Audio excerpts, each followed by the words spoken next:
তার মধ্যে মোটামুটি একটা দুটা জায়গা আপনাদেরকে বলি। প্রথম হচ্ছে মওতের সময় একটা কঠিন জায়গা। দ্বিতীয় হচ্ছে কবরে যখন মাইয়িতকে রাখা হবে, ইদা উযিয়াল মাইয়িতু ফিল কবরে আতাহু মালাকানি ফায়াকুলানি মান রাব্বুকা মা দীনুকা মান নাবিয়ুকা, এটা একটা কঠিন জায়গা। 3 নম্বর অনুফিকা ফিস সূরি ফাসাইকা মান ফিস সামাওয়াতি ওয়া মান ফিল আরদি, কিয়ামত একটা কঠিন জায়গা। কিয়ামতের ভিতরে রাসূল সাল্লাল্লাহু আলাইহি ওয়াসাল্লাম বলেছেন আরো কঠিন হলো 3টি জায়গা। একটা হলো পুলসিরাতকে যখন মানে জাহান্নামের উপরে রাখা হবে, যখন দাঁড়ি পাল্লাতে ওজন করা হবে নেকি বদি, এবং ডান হাতে বাঁ হাতে সার্টিফিকেট দেওয়া হবে। আর সর্বোপরি সব থেকে কঠিন হচ্ছে পুলসিরাত। আর এই জায়গাগুলো যখন আপনি আমি পার হয়ে যাব, তখন আর আমাদের টেনশন নাই, আমরা টেনশন মুক্ত। আমরা নিজের জায়গা, নিজের ঘরে, নিজের আসল বাসস্থানে পৌঁছে গেছি, যে জায়গাতে আজরাইল আর কোনোদিন যাবে না, মওতও পৌঁছাবে না। আবাদান আবাদান আবাদান জিন্দেগি বেঁচেই থাকবে, রোগ থাকবে না, সুস্থতা থাকবে, টেনশন থাকবে না, টেনশন মুক্ত থাকবে। তাহলে এই জায়গাগুলোকে আপনাকে আমাকে পার হতে হবে। কয়েকটি কথা বললাম, ভাবিয়েন না যে হাদিস কোরআনের বাইরে বলেছে। এখন সব থেকে কঠিন কোনটা? সব থেকে কঠিন কোনটা? এখানে বেশ কটা ব্রেন আমাদের বসে আছে। একজন বলছে রেল দুর্ঘটনাটা 22 সালে যেটা হলো এটা সব থেকে ভয়াবহ। আর একজন এসে বলছে না, ওর থেকে ভয়াবহ নেপালে যে বিমানটা পড়ে গেল। আর একজন বলছে না, এর থেকে কঠিন হচ্ছে টাইটানিকটা যে সমুদ্রে ডুবে গেল। তাহলে আমাদের মাথা বিভিন্ন বিপদকে বিভিন্ন রকম করে দেখছে। এটা আমার ব্রেন, এটা ওনার ব্রেন, ওটা আর কারো ব্রেন, ওটা আর কারো ব্রেন। কিন্তু আমার আল্লাহ বলছেন সব থেকে কঠিন জায়গা কোনটা? সব থেকে কঠিন জায়গা হচ্ছে কাল্লা সায়ালামুন সুম্মা কাল্লা সায়ালামুন। এটা আল্লাহর ভাষা। তোরা একদিন জানতে পারবি, নিশ্চয়ই তোরা একদিন জানতে পারবি। সেই ভয়াবহ দিনের নাম হচ্ছে কিয়ামত। সেই ভয়াবহ দিনের নাম কিয়ামত। সকলে একবার মহব্বতের সঙ্গে মুখ খুলি, সেই ভয়াবহ দিনের নাম কিয়ামত। কেন বললেন আল্লাহ? আপনার আমার ব্রেন ফেল, আল্লাহ যেটা বলেছেন ওটাই ঠিক। কেন? কেন ওটা সব থেকে বড় কঠিন। টাইটানিকে 10,000 লোক ডুবে মরেছে, তাদের উদ্ধারের জন্য 20,000 লোক নিয়োজিত হয়েছে। রেল দুর্ঘটনায় আপনার কিনা 2,000 লোক মরেছে, তাদের ব্যবস্থাপনার জন্য 5,000 লোক ব্যবস্থা নিয়েছে। বিমান দুর্ঘটনায় 100 জন মারা গেছে, 5,000 লোক তার ব্যবস্থার জন্য দরাদরি করছে। এখন যদি আমার কোনো বিপদ হয়, আমি হয়তো মারাই যাব, কিন্তু অন্তত 10-20 জন আমার পেছনে মেহনত লেগে থাকবে। কিন্তু আমার আল্লাহ বলছেন কিয়ামতটা এত কঠিন দিন, সবাই নিজে নিজে ব্যস্ত হয়ে যাবে, আর একজনের জন্য আর একজনে সাহায্যের হাত বাড়াবে না। এত বড় পেরেশানি হবে। হাদিসের মধ্যে এসেছেন নবী ইব্রাহিম, যাকে আল্লাহর খলিল বলা হয়েছে, যাকে আল্লাহ এত ভালোবাসেন, নিজের কাবার ভিতরে তাকে জায়গা দিয়েছেন। কাবা শরীফের পূর্ব গায়ে জায়গাটা ইব্রাহিমের জায়গা, মাকাম ইব্রাহিম। ওই জায়গাটা যে আল্লাহ ইব্রাহিমকে কেন দিয়েছেন? অত্যাধিক প্রেমের উপরে দিয়েছেন। এবং কোরআনে বলেছেন ফিহি আয়াতুম মাকাম ইব্রাহিম, আমার আমার কাবার পাশে ইব্রাহিমের পদচিহ্নকে আজও রেখে দিয়েছি, তার জায়গা রেখে দিয়েছি। তার মানে জেনে নেন আমার রবের সঙ্গে ইব্রাহিমের অতত প্রেম ভালোবাসা কত ছিল যে আল্লাহ তার ঘরের পাশে ইব্রাহিমকে জায়গা দিল। বিশ্বনবী বলছেন সেই ইব্রাহিম কিয়ামতের দিনে হাঁটু দুদিকে মাটিতে গেড়ে দেবে আর গোহালির ওপরে পাছাটা রাখবে, হাত দুটোকে প্রসারিত করে বলবেন, হে আমার রব, ওরে আমার খলিল, ওরে আমার বন্ধু, আজকের দিনে আমি আমার সন্তানের কথা বলছি না, আমার বিবির কথা বলছি না, আমি আমার বংশের কথা বলছি না, আমি ইব্রাহিম কি করে বাঁচব, আল্লাহ তুমি তার ব্যবস্থা নাও। নফসি নফসি করবে, হযরতে হুদ বলবে নফসি নফসি, হযরতে সালেহ বলবেন নফসি নফসি, দাউদ বলবেন নফসি নফসি, সুলাইমান বলবেন নফসি নফসি, হযরতে ঈসা বলবেন নফসি নফসি, মুসা বলবেন নফসি নফসি। শুধু একজনই বলবেন উম্মতি, তিনি বলেন আখিরি পয়গম্বর। এর জন্য আমার আল্লাহ বলছেন যতগুলো ভয়াবহ দুর্ঘটনা তোর মাথাতে আছে আর যতগুলো বিপদের সংক্রান্ত জায়গা তোর জানা আছে যে এই জায়গাতে বড় বিপদ হতে পারে, তার মানে সব বিপদকে ছাড়িয়ে দিন চলে যাবে একদম কিয়ামতের ময়দান।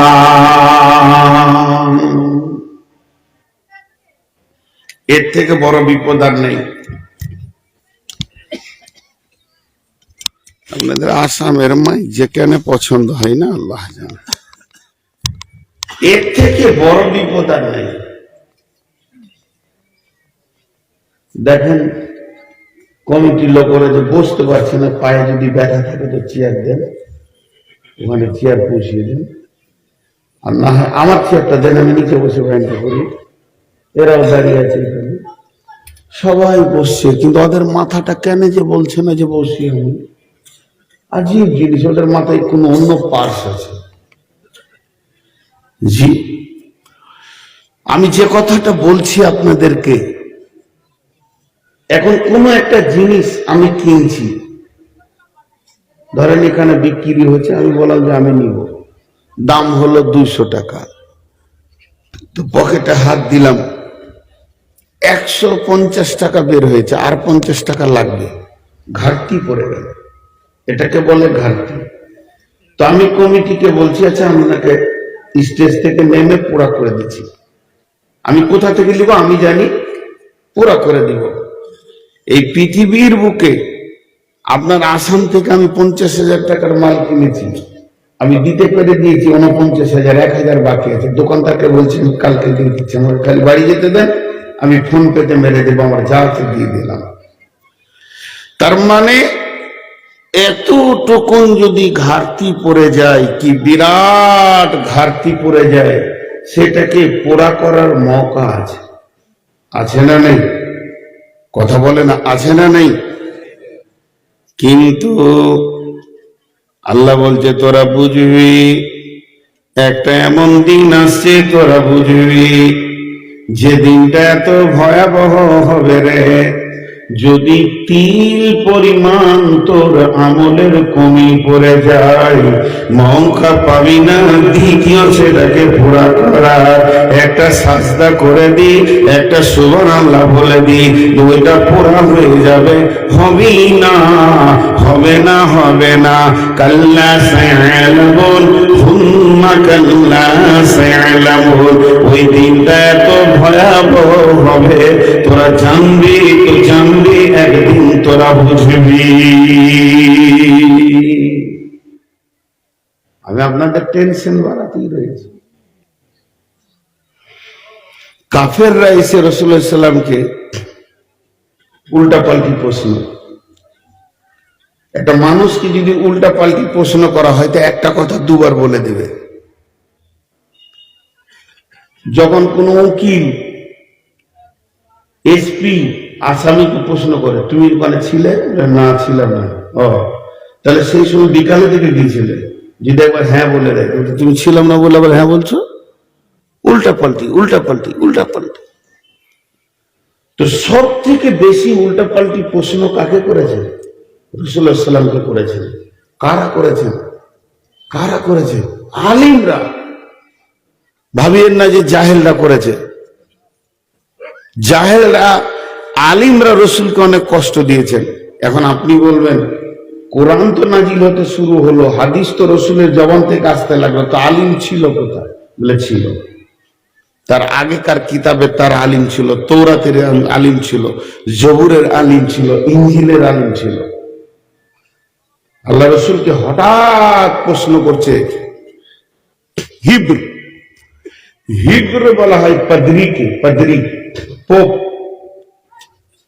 বুখারীর হাদিস, জাল হিবরি ফাসালা রাসূলুল্লাহ সাল্লাল্লাহু আলাইহি ওয়াসাল্লাম, একজন পাদ্রী এসে রসুলকে প্রশ্ন করলেন, হাল তাদরি কাদরুল্লাহ, ও নবী মুহাম্মদ তুমি কি আল্লাহর ক্ষমতা কিছু জানো? কাকে প্রশ্ন করছে? দেখেন, নবী মুহাম্মদকে প্রশ্ন করছে, তুমি আল্লাহর ক্ষমতা সম্পর্কে জানো? বিশ্বনবী মুখ খুলে দিলেন, বিসমিল্লাহির রহমানির রহিম, ওমা কদরুল্লাহ হাক্কা কদরিহি ওয়াল আরদু জামিআন কবজাতুহু ইয়াওমাল কিয়ামাতি ওয়াস সামাওয়াতু মাতবিয়াতুন বিয়ামিনিহি সুবহানাহু ওয়া তাআলা আম্মা ইউশরিকুন। ওয়া নুফিখা ফিস সূরি ফাসাইকা মান ফিস সামাওয়াতি ওয়া মান ফিল আরদি ইল্লা মান শাআল্লাহু সুম্মা নুফিখা ফীহি উখরা ফাইদা হুম ينظرون وأشرقت الأرض بنور ربها وأوتي الكتاب وجيء بالنبيين والشهداء وقضي بينهم بالحق وهم لا يظلمون। বিশ্বনবী যখন সূরা জুমারের আয়াতগুলো পড়তে শুরু করেছে, ওর চোখ তখন আর কাজ করছে না। কি বলছে রে, কি বলছে? আল্লাহর ক্ষমতা সম্পর্কে কি গভীর কথা বলছে। হয়ে গেল খালি এসে প্রশ্ন করা, উল্টা পাল্টি প্রশ্ন, উল্টা পাল্টি প্রশ্ন। আপনাদের আসামেও বড় বড় উকিল আছে, একটা বক্তাকে ঘিরে 5 জন 10 জন বসে উল্টা পাল্টি প্রশ্ন, উল্টা পাল্টি প্রশ্ন আছে, উকিল আছে। তো এই প্রশ্ন যখন করতে শুরু করলো, তার মধ্যে একটা প্রশ্ন ছিল, ويقولون متى هذا الوعد إن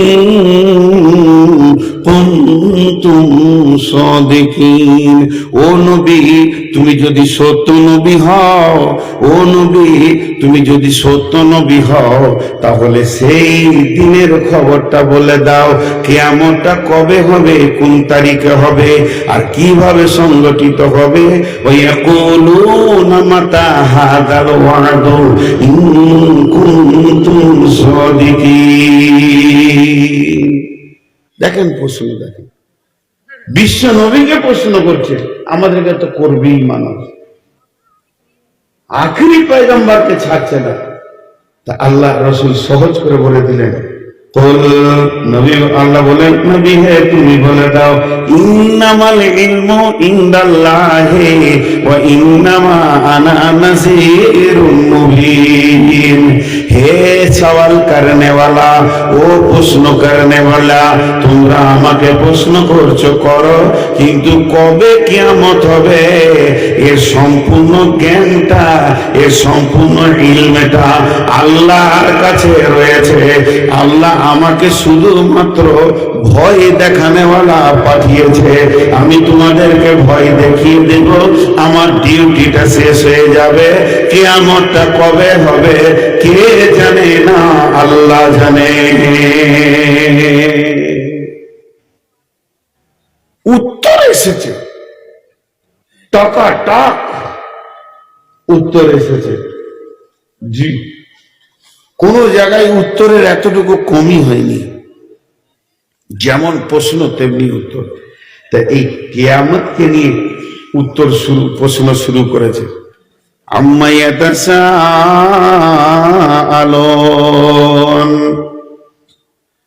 নবী হে, তোমাকে কোন জিনিসের উপরে প্রশ্ন করা হচ্ছে? আরেকবার বলছি, আমার আল্লাহ নবীকে জিজ্ঞাসা করছেন, আম্মা ইয়াতাসাআলুন, নবী হে, তোমাকে কোন জিনিসের উপরে প্রশ্ন করা হচ্ছে? আল্লাহ নিজেই বলছেন, আনিন নাবাইল আযীম, বড় খবরের উপরে প্রশ্ন করা হচ্ছে। খবরটা ছোট খবর নয়, খবরটা বড় খবর। এটা কে বলছেন? না আল্লাহ বলছেন। এটা হলো বড় খবর, এটা ছোট খবর নয়, এটা ক্ষুদ্র খবর নয়, এটা হলো বড় খবর। আনিন নাবাইল আযীম, বড় খবরের উপরে প্রশ্ন করা হচ্ছে। আমার আল্লাহ বলছেন, হে নবী তুমি বলে দাও, কাল্লা সায়ালামুন, নিশ্চয় তোমরা জানতে পারবে। তুম্মা কাল্লা সায়ালামুন, আবার বলছি নিশ্চয় তোমরা জানতে পারবে। এই খবরটা কত বড় খবর। আল্লাযী হুম ফীহি মুখতালিফুন, ও নবী তোমার সঙ্গে তর্কাতর্কি করছে, যাতে করে এটা ইখতিলাফ তৈরি হয়ে যায়, এর ভিতরে নানা রকম মতভেদ সৃষ্টি করে দেয়। কিয়ামত হতেও পারে, কিয়ামত নাও হতে পারে। এই রকম যে মতভেদ সৃষ্টি করে দেবে, তা করতে পারবে না। আমি আল্লাহ বলছি সেটা একদিন হবেই হবে, আর সেটা একদিন হতেই হবে। একজন ওই কিয়ামতের ময়দান ছাড়া জান্নাতে যেতে পারবে না। এগুলো আমার বক্তব্যের বিষয় নয়। আমি আমার বিষয়ে চলে এসেছি, আর মাত্র 5টা মিনিট টাইম নিব। চারিদিকে ছিটিয়ে কথা বলছি, একদিকে বলিনি। সেটা হবেই। আমার আল্লাহ বলছেন বলে দাও, ওটা হবে। যে বিষয়টা নিয়ে তোমাকে অত্যাধিক প্রশ্ন করে তোমার ভিতরে মতভেদ সৃষ্টি করছে, সেটা হবেই হবে। সেটা হবে যেদিন, সেদিন বুঝবি যেটা কত কঠিন জিনিস হয়েছে। জি ভাই, আপনারা একটু ধ্যান দেন, আর মাত্র 5 মিনিট মনোযোগ। আল্লাহ নিজে বলছেন ওটা হলো বড় খবর, নাবাইল আযীম। সাহাবীরা কিয়ামত নিয়ে কত টেনশন করতে জানেন? সাহাবীটার নাম আব্দুল্লাহ ইবনে রাওয়াহা। সাহাবীটার নাম আব্দুল্লাহ ইবনে রাওয়াহা। হাদিসটা বাইহাকি শরীফের হাদিস। আব্দুল্লাহ ইবনে রাওয়াহা তার বিবির জাগে মাথা দিয়ে শুয়ে আছেন। এবার একটা জিনিস ভাবেন, সেও জওয়ান, তার বিবিও জওয়ান, বৃদ্ধা বৃদ্ধ কেউ হয়ে যায়নি। দুইজনের ভিতরে যৌবন রয়েছে, যৌন তরঙ্গ রয়েছে। আর এই অবস্থায় বিবির জাগে মাথা দিয়ে আব্দুল্লাহ ইবনে রাওয়াহা শুয়ে রয়েছেন। আর তারই ভিতরে আব্দুল্লাহ ইবনে রাওয়াহা কাঁদতে শুরু করেছেন। চোখ দিয়ে তার পানিগুলো গাল দিয়ে পড়ে বিবির জাগে পড়ছে। আর বিবি যখন স্বামীকে দেখে নিয়েছেন কাঁদছে, এই দেখার সঙ্গে সঙ্গে বিবিও কাঁদতে শুরু করেছে। আর বিবি যখন কাঁদতে শুরু করেছে, তো আব্দুল্লাহ ইবনে রাওয়াহা বলছেন, মা ইউকি, রে আমার বিবি তোমাকে কে কাঁদালো? হে আমার বেগম তুমি বলো, কেন তুমি কাঁদছো? কে তোমাকে কাঁদালো? কে তোমাকে কষ্ট দিল? তো বিবি স্বামীকে উত্তরে বলছেন, বাকায় কে এলে বাকায় কা, আপনি কাঁদছেন এর জন্য আমি কেঁদেছি। আমাকে তো কেউ উঁচু নিচু কথা বলেনি, আঘাত দেয়নি, কারণ আমার কাঁদার একটাই কারণ, আপনি কাঁদছেন বলে আমি কাঁদছি।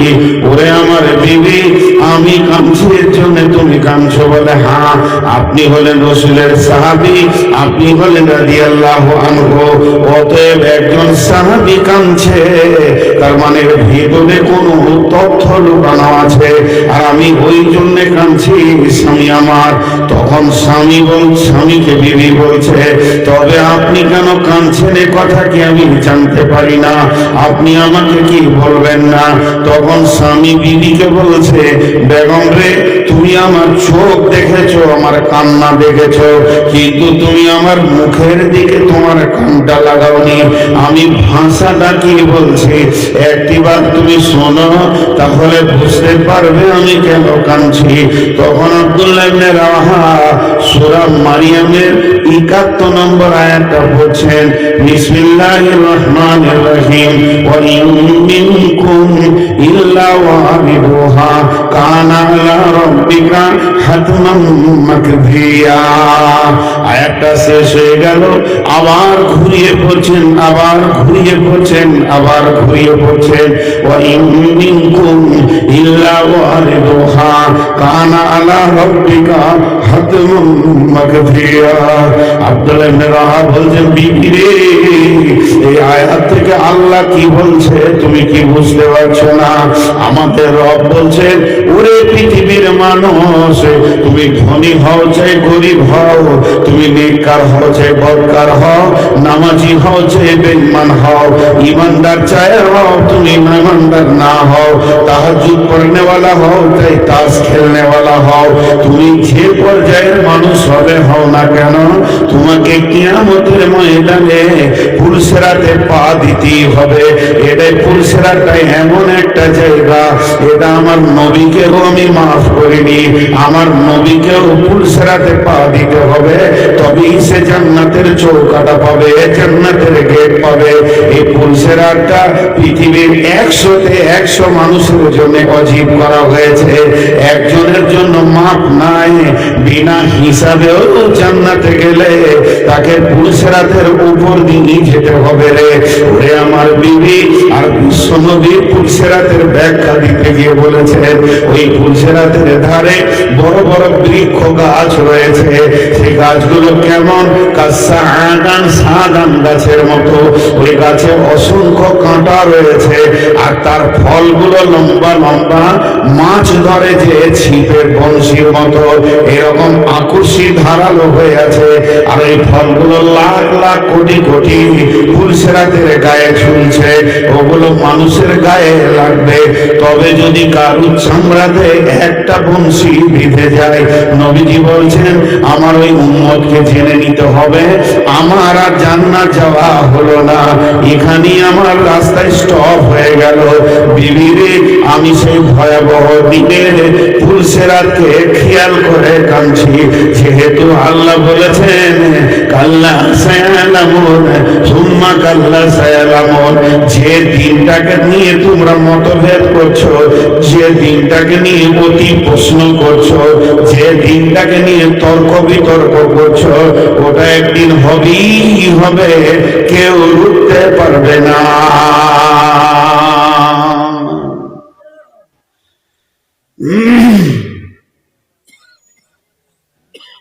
জি ভাই, এতক্ষণ আমি আপনাদেরকে টেনশন বাড়ালাম না কমালাম? কথা বলে না এতগুলি লোক, 3জন লোক খালি মুখ খুলেছে, তাহলে আমার কথা বুঝতে পারছেন না? আজকে সবাই বায়ান শুনবে, বুঝতে পারবে, কিন্তু কুদ্দুস বেশি বুঝতে পারবে না, ওর মগজে খালি টাকা ঢুকাইতে, আবার একবার ওই দিন ফুরুক করে যাবে, আবার একবার আসবে। অন্য গায়ে যখন জালসা শুনবে তখন বুঝতে পারবে, আজকে বুঝবে না। আমি আপনাদের টেনশন বাড়ালাম না কমালাম? বাড়ালাম। অথচ আল্লাহ বলেছেন লা তাহজান ইন্নাল্লাহ